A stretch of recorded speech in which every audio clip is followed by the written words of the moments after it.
আজ থেকে 14 বছর আগেও জানতাম না কেন প্রকাশনায় এলাম। আজও জানি না। তবে এখন জানি এই কাজটা ছাড়া এ জীবনে আর কোনো কাজ করতে পারতাম না।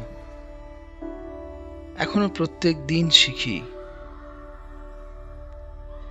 বাংলা ভাষা আমার মতো এক সাধারণ ছাপোষা মানুষের জীবনটাকে কেমন করে রঙিন করে দিল। একদিন এক বন্ধুকে বলেছিলাম আমার প্রচুর কাজ আছে। সে হাসতে হাসতে বলেছিল, তোর কাজ তো সকাল থেকে গল্প পড়া। খুব মজা পেয়েছিলাম কথাটা শুনে। আজও প্রতিদিনের গল্পগুলোই পড়ি, ভাবি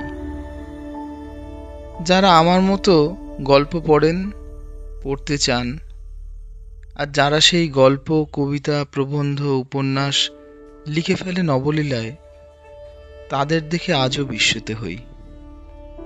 এই লেখাগুলো তো আমার নয়, তবু কোথাও যেন ভীষণভাবে আমার হয়ে যায়, আমাদের হয়ে যায়, দুই মলাটের মধ্যে।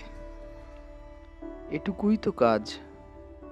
এই গল্পগুলোর শিখর সন্ধানের জন্যই বোধহয় প্রকাশনায় আসা।